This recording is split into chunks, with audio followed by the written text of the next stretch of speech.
second photograph for tonight. So please don't walk past there. Just pause for a moment, give him a handshake, and also turn towards the direction of the camera there. Wait for the flash to go off, and from there you proceed down those few steps. Up again, you turn to your left. On that table there, that's where you receive your certificate. And from there you exit the auditorium through the exit doors opposite there. And in the foyer, we take your last photograph for the package, which is a head and shoulder portrait photograph. And from there, you follow away back to your seats through the doors you came in earlier. We clear on that? Okay, please note that we do photograph each and every graduate who walks on stage. And however, should you want these photographs, you need to order them. I'm sure most of you have already done that. And if you didn't get a chance to order your photographs, will be also available downstairs after the graduation. And we also have quite a number of studios which are set up there if you would like to take any other extra photographs with your family and friends. And remember, this yellow card is not for ordering photographs. It's only for identification purposes for the photographers. And to order the photographs, you need to complete another form downstairs, and then you do order your photographs. Thank you very much. Enjoy your graduation.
By the virtue of the powers vested upon me this evening as the acting Vice-Chancellor for this evening ceremony, I congregate this congregation of this evening ceremony of the University of South Africa.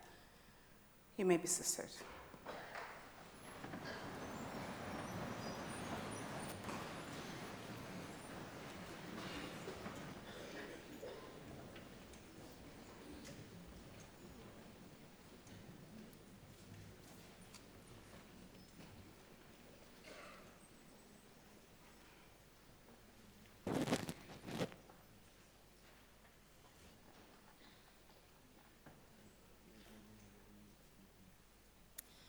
Ladies and gentlemen, could we have a moment of silence as we meditate or give prayers for the successes that we're having this evening, in whatever form that you give thanks for that for a moment. Could we have a moment of silence, please?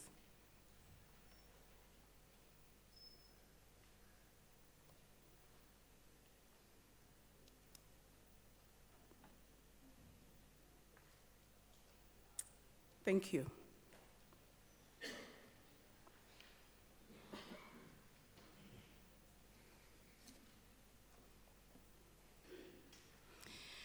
The Chancellor in his absentia, His Excellency Dr. Thabo Mbeki, the Vice-Chancellor and Principal of the Unisa, in his absentia, Professor Mandla Makanya, who sends his apologies because of another business he has had to attend to this evening.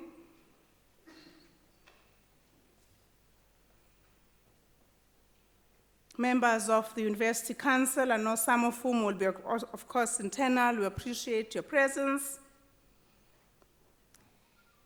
The registrar in the acting position today, Professor Mtata. The executive deans, deputy deans, school directors, chairs of departments, academic members of various colleges, and the graduation procession. Colleagues from the academic, admin, and support divisions of Unisa, to our students, family members, friends, loved ones, guardians, supporters, funders, and Unisa alumni, and more importantly, to you, the graduation class of 2019 spring session, Sanbonan, Molweni, Tubelang, Avwan, Tumelang, Huenach. Good evening. I observe all protocol. My name is Professor Tenjiwe Meiwa. I'm the Vice Principal responsible for research, innovation, postgraduate studies, and commercialization. And I'm honored this evening to act as the Vice Chancellor for this evening's ceremony. Ladies and gentlemen, today we are having a spring season starting, and we are having a total of 445 students graduating. Of course, not all of them are here today. Unisa graduates about, listen to this, 50,000 students a year. We're hoping that this year we're probably going to make that number better than we did in 2018. Elsewhere, we wouldn't even have the entire university having that number for its both students and staff and people who visit and those who work in the garden, etc. That's the number we graduated to use. I thought I was going to hear a round of applause. And of course, the reason for this is actually, amongst others, the people who are in front of you on the stage here.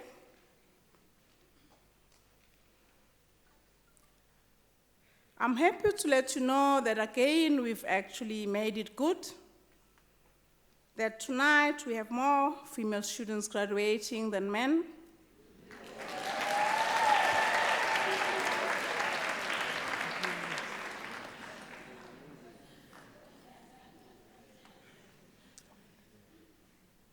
So congratulations to you for your success.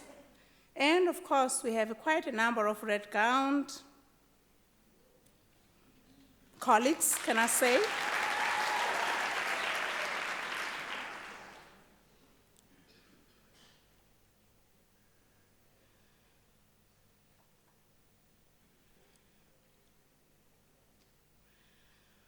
We have in the College of Human Sciences, Prof. Muleki, who's the acting deputy executive dean, who's representing the college as its head this evening. In the College of Economic and Management Sciences, we have Prof. Mlautsi, who's the director of School of Management Sciences, as well as Prof. Makita, who's the COD Marketing and Retail Management. Representing the College of Education, we have Prof. Gasa, who's the acting director of the School of Educational Studies, as well as the head of Research and Postgraduate Studies. We also have from that college a representative in the form of one of our managers, Prof. Madia.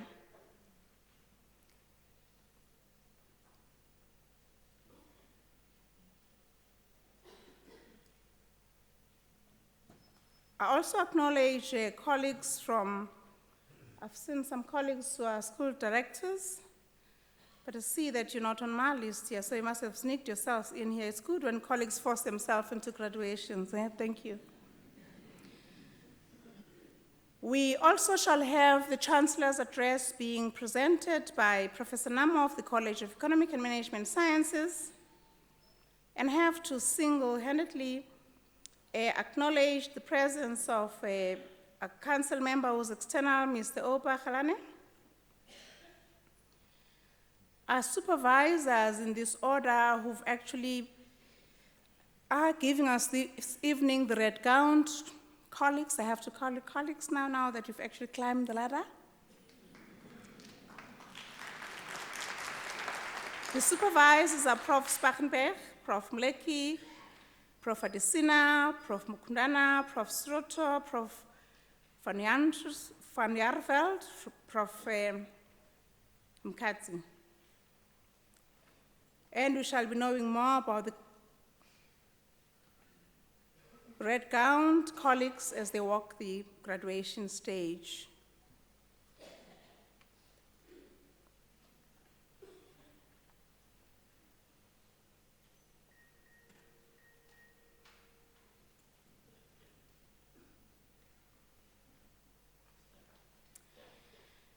Ladies and gentlemen, boys and girls, friends, family, today we're presenting to you hard work in the form of what we shall see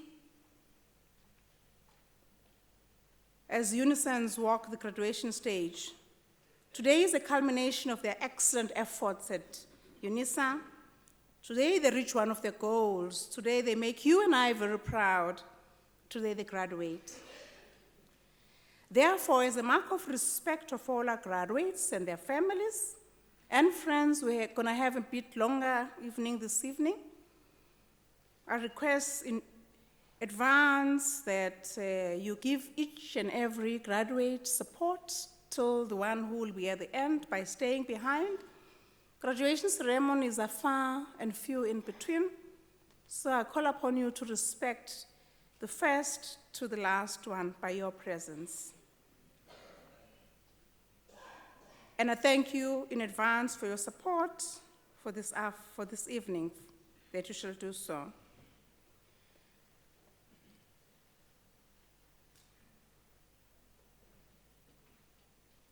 At this juncture, for the second part of our ceremony, I shall call upon Prof. Namo,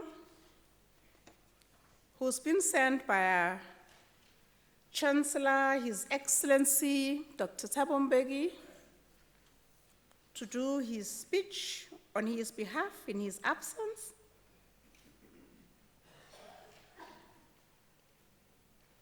Prof. Namo, I invite you to the podium.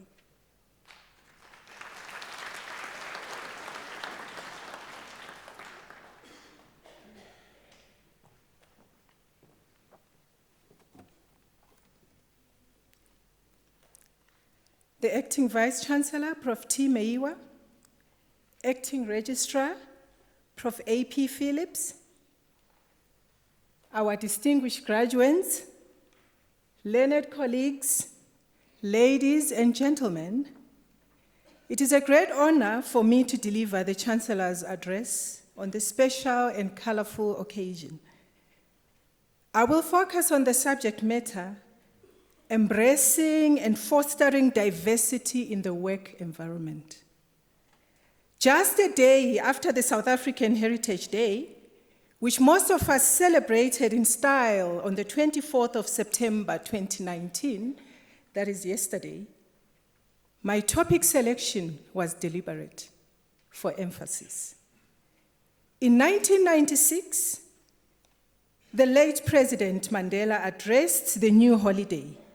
I quote, "When our first democratically elected government decided to make Heritage Day one of our national days, we did so because we knew that our rich and varied cultural heritage has a profound power to help build our new nation."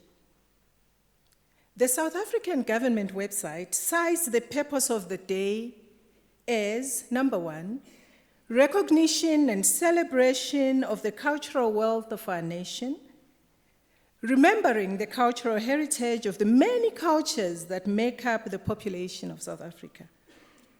So what happens on Heritage Day? Various events are staged throughout the country to commemorate this day. In the days leading to the holiday, including on the day, South Africans dress up in their cultural or traditional attire. Events are hosted across the nation.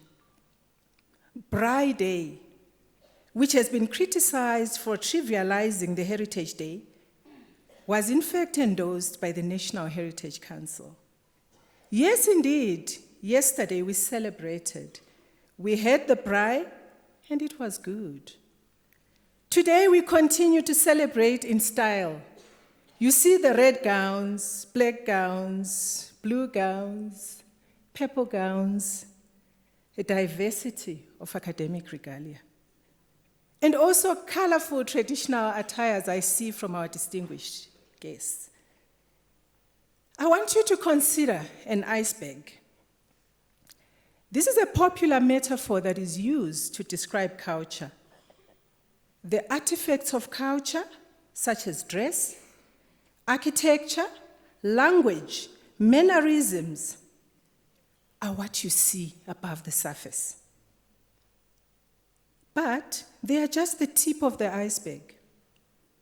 Deep beneath the surface lies the vast bulk of what really defines culture: values, beliefs, and assumptions.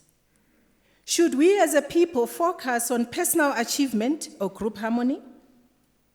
Is hard work necessary for success, or does fate decide everything? What is the role of work ethics in the development of human capacity? The answers to these questions reflect a culture's values, beliefs, and assumptions. In order to understand cultural influence, we need to go beyond the artifacts that we see. We need to examine deep-level culture. You will agree with me that the definition of culture is much deeper than food and festivals. A deeper understanding of culture provides a solid foundation for working well in multicultural teams. There is need to reflect on your own cultural identity and explore how your culture can influence the way you think or act. Cross-cultural and polycultural perspectives and approaches that help us to fully understand cultural diversity have been defined by various scholars. The cross-cultural perspective is more of traditional understanding. The views are that culture is static. Cultures do not change over time. Cultures are unique, they are separate and distinct from each other. This has led to the development of national cultural frameworks as informed by many dimensions, some of which you will agree with, and others you will stand to differ from. A close examination of this cross-cultural perspective reveals linear dimensions. Are you this or that? The reality is that when cultures come together, it is not so straightforward. The cross-cultural perspective ignores variation within a country's population. Yet it is true that cultures are not always confined within national borders. National culture does not necessarily equate to organizational culture. Cultures can, and in fact they do change. The polycultural perspective, on the other hand, is more of a recent understanding of culture. It acknowledges that culture can change. Cultures are dynamic and interacting. Cultures mix with and are influenced by other cultures.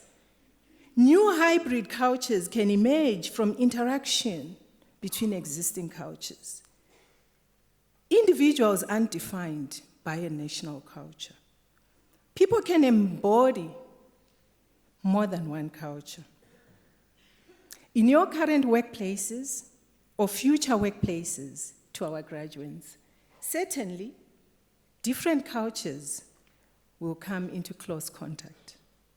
Based on the polycultural perspective, one must pay attention to how cultures interact, not only on how cultures differ. How do cultures interact? One must reflect on their own cultural identities and self-construals. Certainly, your culture influences your behavior and perspective. Based on your culture, you can categorize people as either in-group or out-group. There is also an element of cultural stereotyping based on what you know or have heard. You meet someone for the first time who is from a different cultural background. Rather than fully embracing that person, the brain quickly applies our cultural stereotypes to help predict what a person is like, unfortunately. Obviously, cultural stereotypes can be useful as long as they are accurate, but how accurate are they? This definitely affects one's ability to work in diverse teams. Why does cultural diversity matter in teams at work? Cultural diversity can benefit both organizations and individuals. But, in capital, it can present challenges which need to be managed. The composition and degree of cultural differences can affect how we work together in teams. Where cultural faultiness exists, subgroups are easily formed within our multicultural teams.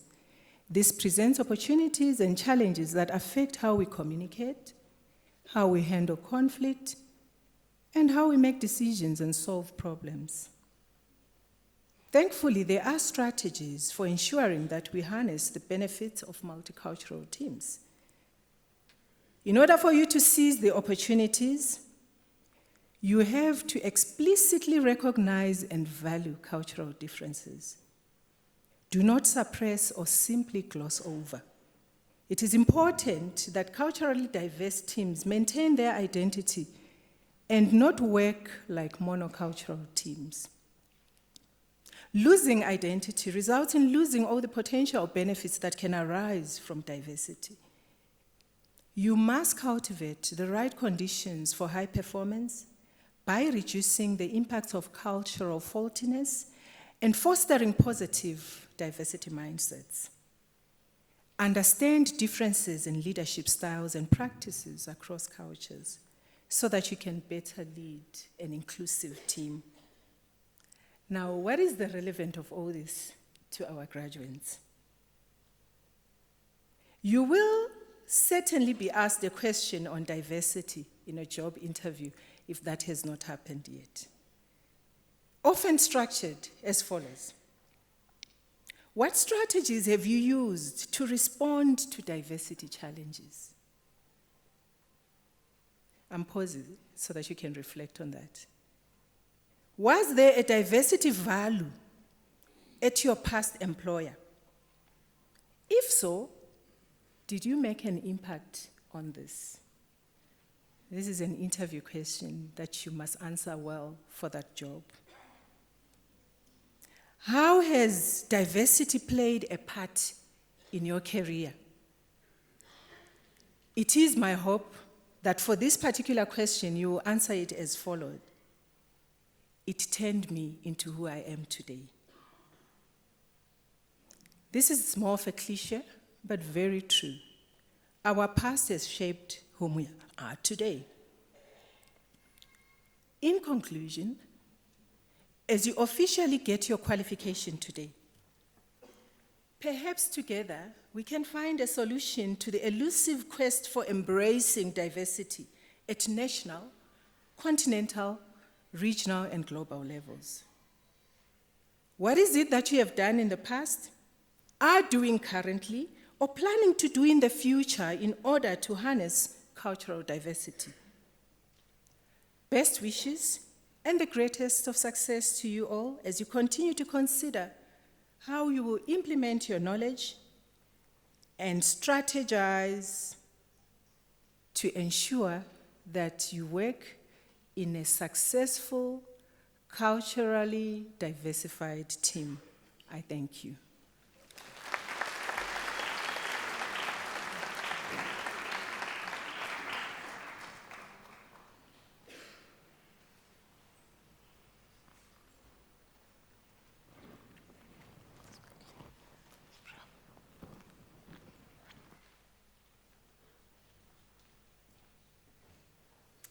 Thank you, Prof. Namo, for quite an apt, given that we are in the month of culture celebration, September.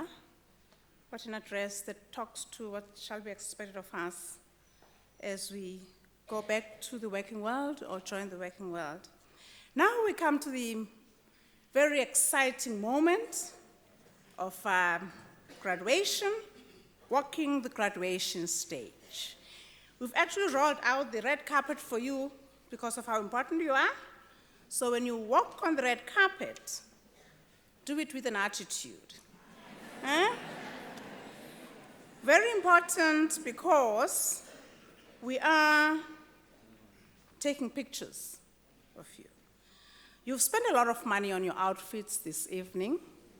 Some of you have saved for a very long time, taking staff to your designers, some of whom only delivered yesterday, some delivered only this morning. But you've spent a lot of money. So when you walk the graduation stage, do it, of course, with celebration, but cognizant of the other students whose names shall be called. Now, this is what's going to happen. My colleagues will come up here from the various colleges as per the plan and call out your name. What you'll need to be doing, you probably will have been told about this, but now that it is the moment of your red carpet, face that direction, face the audience, because we're taking pictures. We don't want to have a picture of your back because your grandchildren, possible someday, shall ask, but Granny, what happened? And ensure that there's nothing that's sticking out of your nose or teeth or something. Just be sure that when you walk here, because our cameras will be very much zooming into you, so be in the moment. You will walk towards me where I was seated as the acting vice chancellor. And for those who are receiving degrees, I'll tap you on your Metso board. For those who are receiving diplomas, we shall do that next time, or we've done it already for those who are doing postgraduate diplomas. And you'll walk towards Prof. Namo, who was here delivering the Chancellor's address. She'll shake your hand. That's very important to do that, because it's now an affirmation that you've joined the club, and you move down to further down to Prof. Mutata, who's the acting registrar for this evening, who shall hood you. You must face the front as he hoods you, and of course give a smile, because you don't want to spoil the pictures. As you exit the stage, please remember to collect your certificate, and you shall meet our team there for other official processes. And now, ladies and gentlemen, the next session shall begin.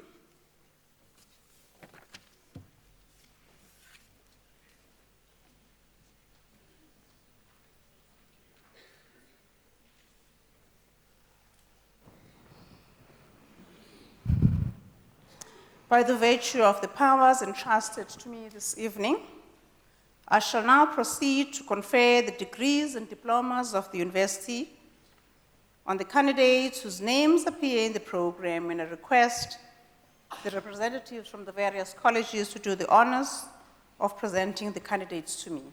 Colleagues.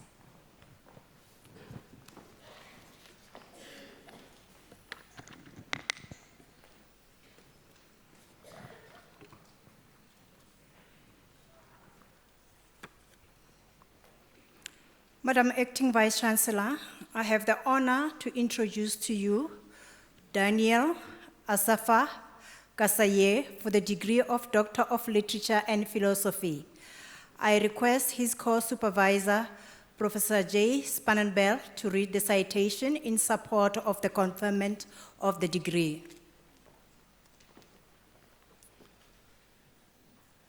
One Enoch forms part of the Ethiopian Church's Bible. It consists of 5 independent books attributed to Enoch, the 7th man from Adam. In his thesis entitled Space and Time in 1 Enoch 1 to 36, a narrative critical analysis, he does a narrative analysis of the first book, also called the Book of the Watchers, focusing on aspects of time and space. The Watchers are heavenly beings who took wives from among human women and begot children who created havoc on earth. Enoch travels in the opposite direction, from earth to heaven, and learns about the coming fate of the Watchers on earth. Daniel Kasaye argues a case that time and space are important aspects in the narrative.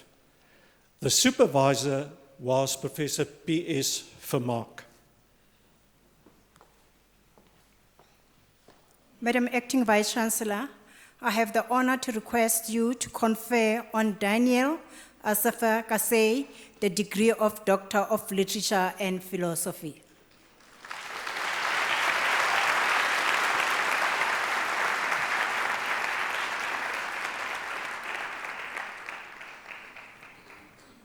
I confer the degree of Doctor of Literature and Philosophy on Daniel Asafa Kasai.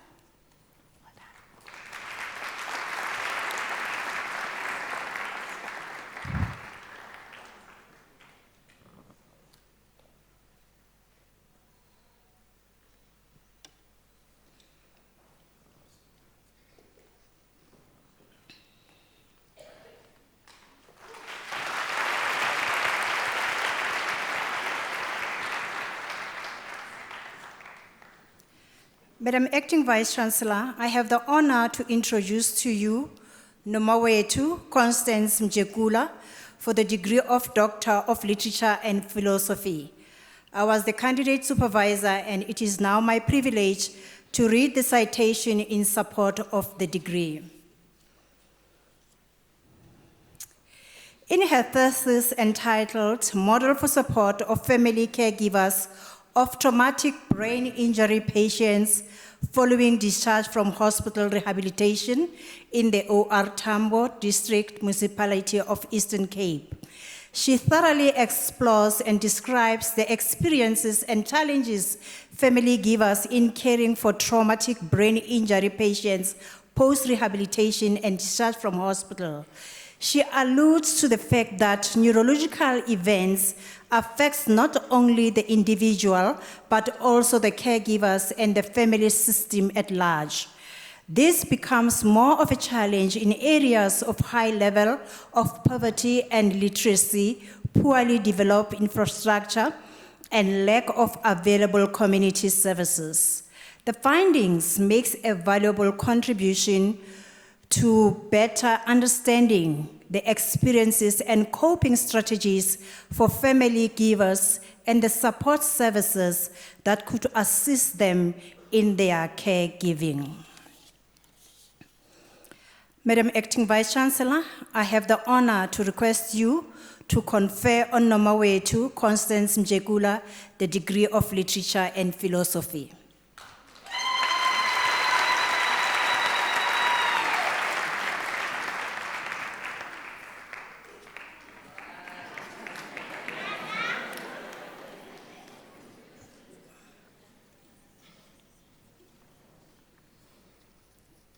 I confer the degree of the Doctor of Literature and Philosophy on Nomawetu Constance Mjegula.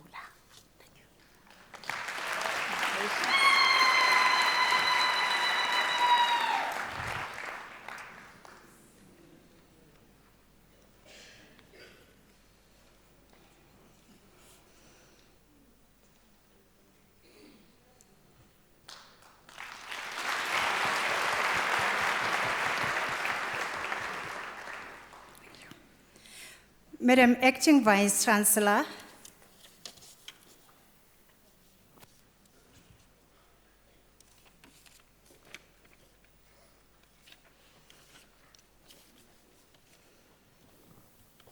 I have an honor to introduce to you Nompumelelo Zoto Khatebe, a staff member for the degree of Doctor of Philosophy. I request the supervisor, Prof. Adesina, to read the citation in support of the conferment of the degree.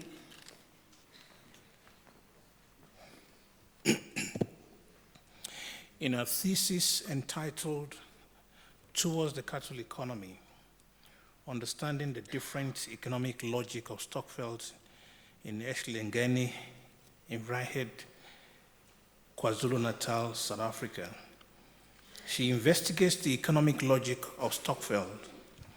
Contrary to the initial assumption, the study finds that Stockfields remain embedded within the logic of a capitalist economy. Significantly, the study uncovers a different logic within the community, grounded in a distinct cosmology. It is a logic of an economy centered on cattle, for rituals, wealth accumulation, and exchange, distinct from the logic of commodification. This thesis makes a substantial contribution to the body of knowledge. A co-supervisor was Dr. Ingrid Murray.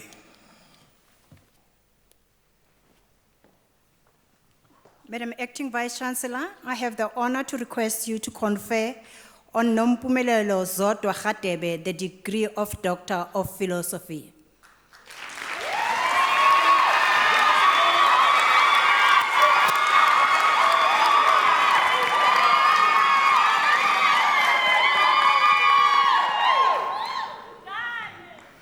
I confer the degree. I confer the degree of Doctor of Philosophy on Nompumelelo Zodwa Khatebe.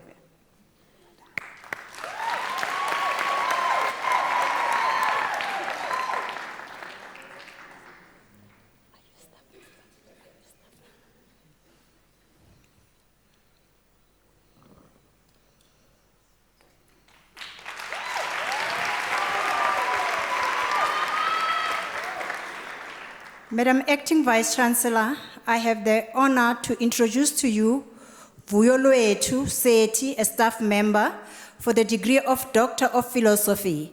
I request a supervisor, Dr. Makudwana, to read the citation in support of the conferment of the degree.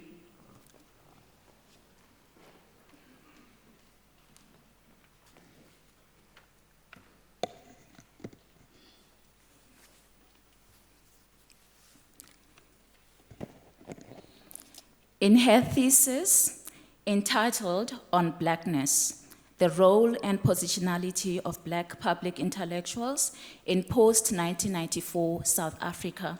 Vuyo Lwethu explores the role and positionality of three public intellectuals, namely Simpiwe Dana, Ntsiki Mazwai, and Sisonke Msimang, on matters that concern the condition of the Black.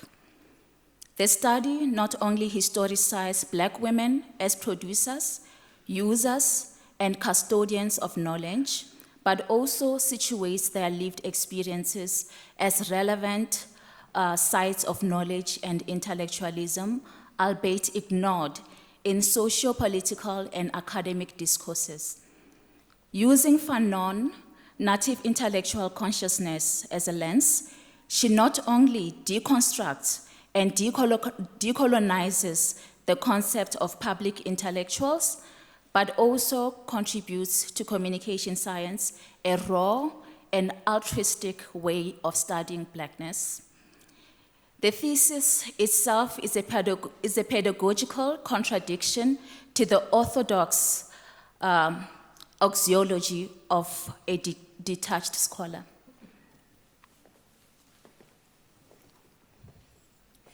Madam Acting Vice Chancellor, I have the honor to request you to confer on Vuyo Lwethu Seti the degree of Doctor of Philosophy.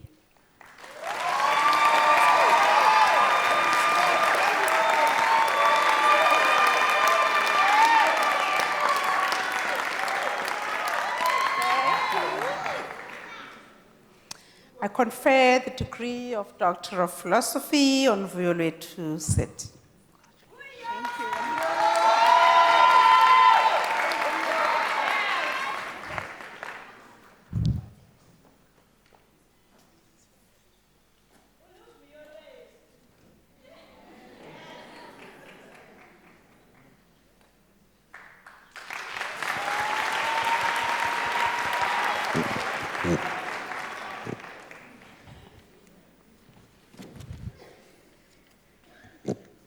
Madam Acting Vice Chancellor, I have the honor to introduce to you Njeneke Veronica Ochonogo for the degree of Doctor of Philosophy. I request her supervisor, Professor J. Seruto, to read the citation in support of the conferment of the degree.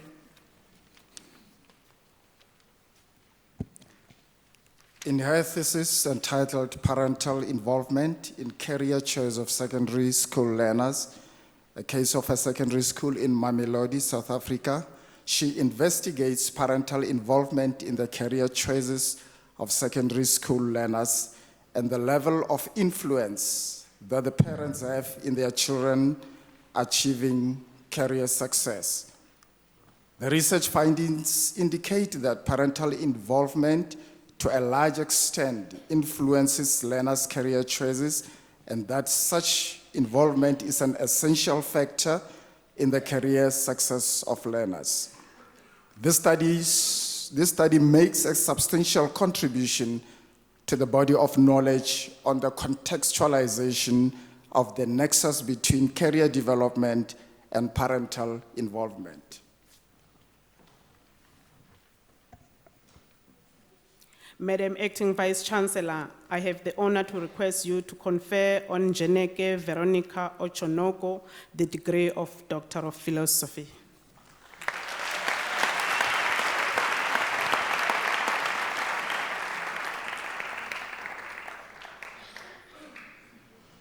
I confer the degree of Doctor of Philosophy on Njeneke Veronica Ochonogo.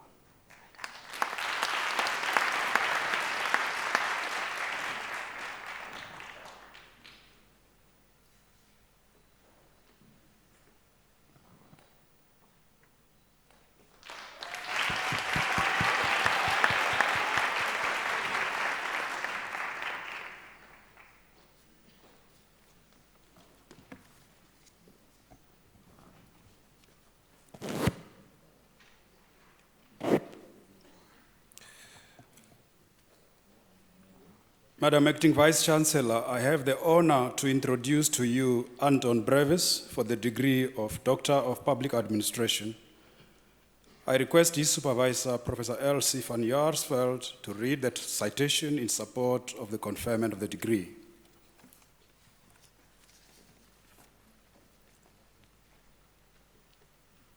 In his thesis entitled Culture Shock as a part of cultural diversity training programs in the Department of International Relations and Cooperation, DIRCO, a critical analysis, Anton Brevis makes a valuable contribution to the subject public administration by determining that 83% of South African diplomats experience culture shock when deployed internationally. In addition, his research shows that current training programs nationally as well as internationally do not meet the requirements of South African diplomats. This research also proposes that a new curriculum for cultural diversity training programs as a possible intervention for South African diplomats experiencing culture shock should be considered. Professor J.S. Wessels was the co-supervisor.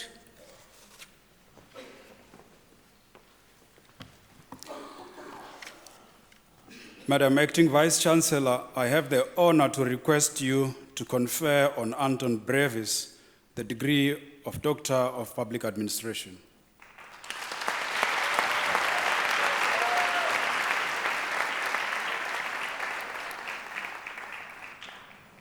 I confer the degree of Doctor of Public Administration on Anton Brevis.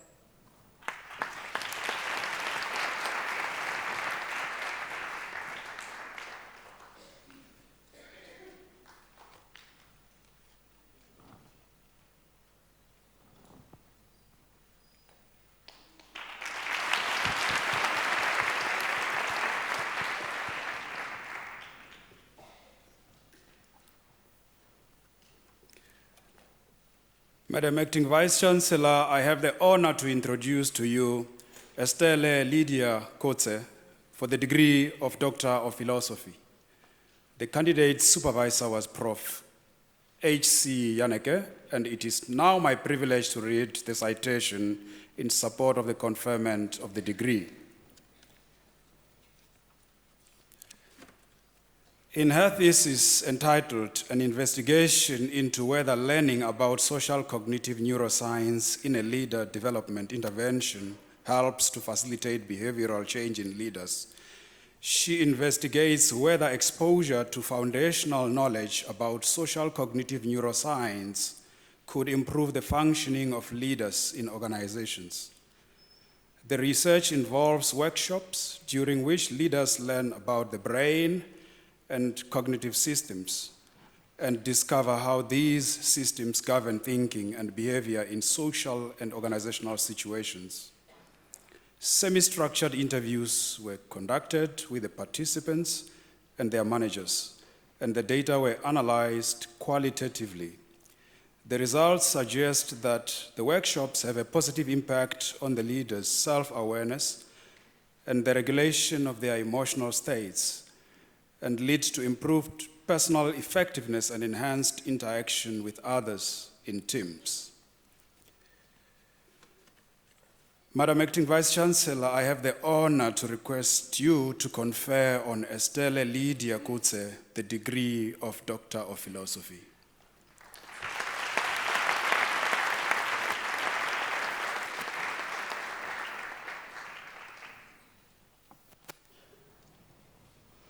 Confer the degree of Doctor of Philosophy on Estelle Lydia Kotze.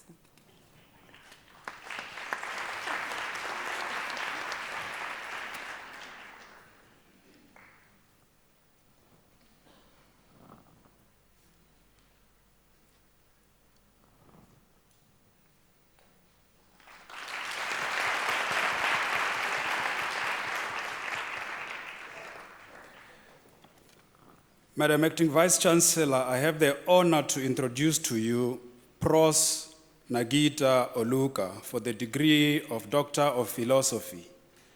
I request her supervisor, Professor M. Kanzi, to read the citation in support of the conferment of the degree.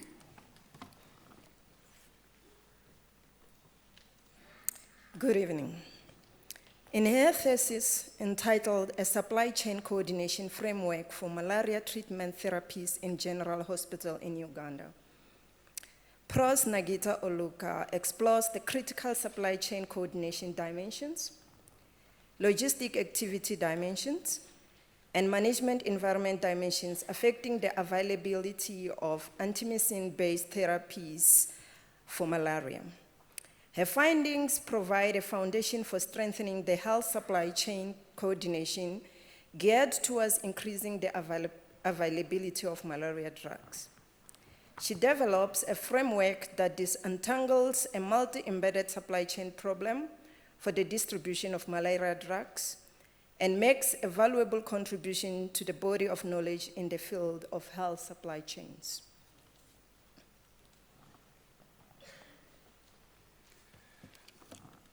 Madam Acting Vice Chancellor, I have the honor to request you to confer on Pros Nagita Oluka the degree of Doctor of Philosophy.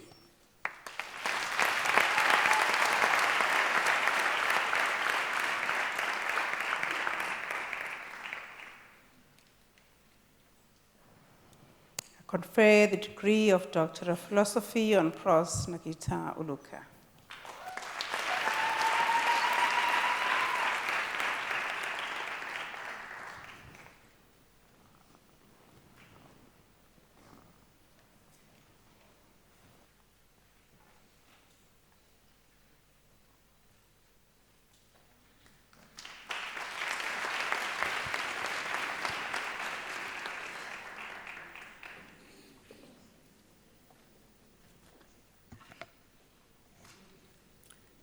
Madam Acting Vice Chancellor, the following candidates receive the degree of Master of Education.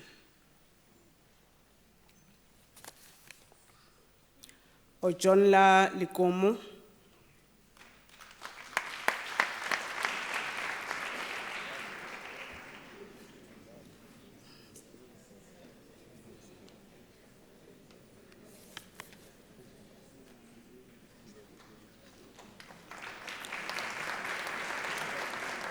Zaileka Matwaida,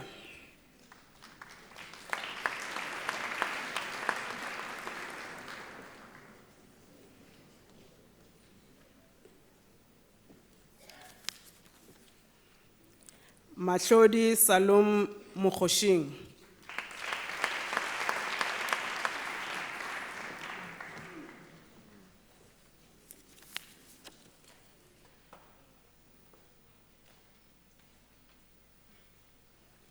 Veronica Mapaseka Munamuledi,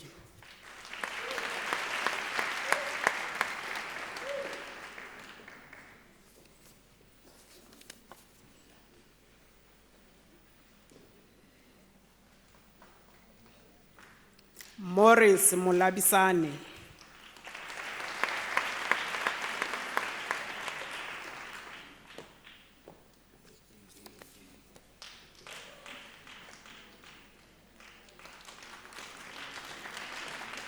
Sibongile Nonozi Bongindlela,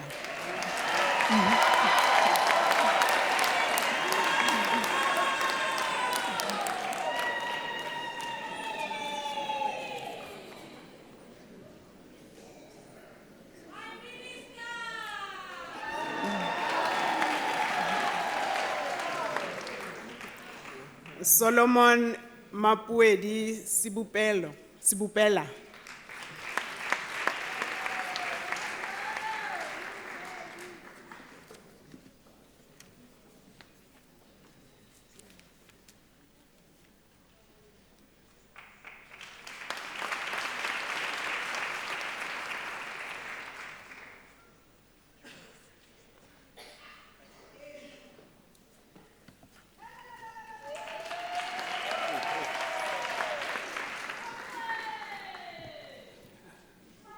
Madam Acting Vice Chancellor, the following candidates receive the degree of Master of Commerce. Vincent Funani Makubela, he's a Graduate Development Fellow in the College of Economic and Management Sciences.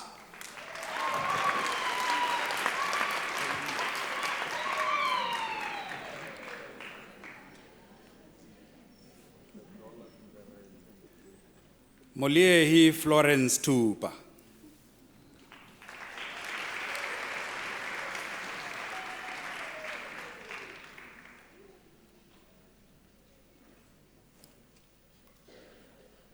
Bernardine Anin van der Linde.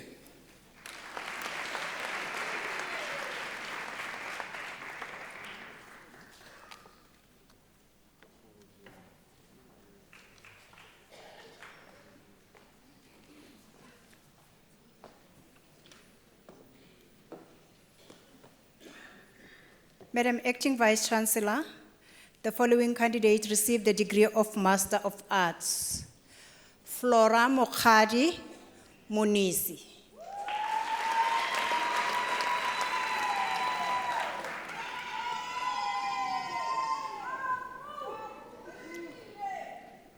Dineo Magi Sikheri.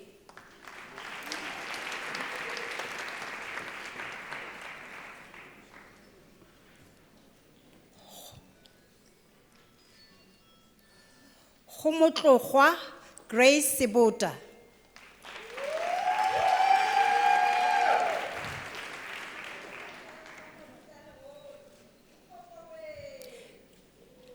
Madam Acting Vice Chancellor, the following candidates received the degree of Master of Public Health. Olivia Kassilman.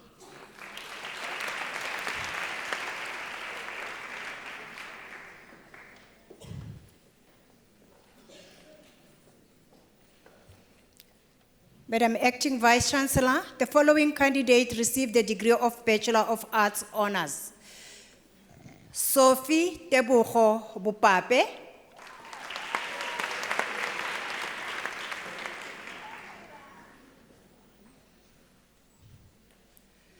Patience Gumpo.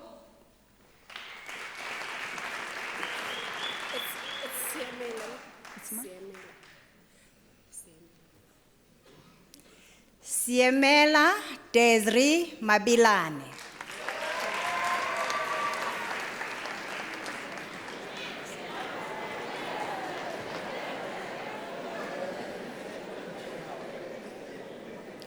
Mokhatle Salome Madikh.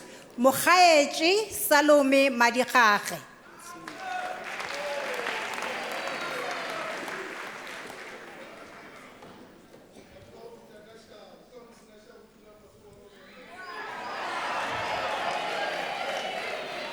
Nokolite Violet Mkoyi.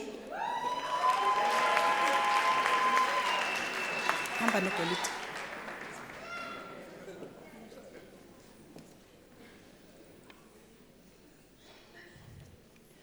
Khumulimo Jane Mukhotsi.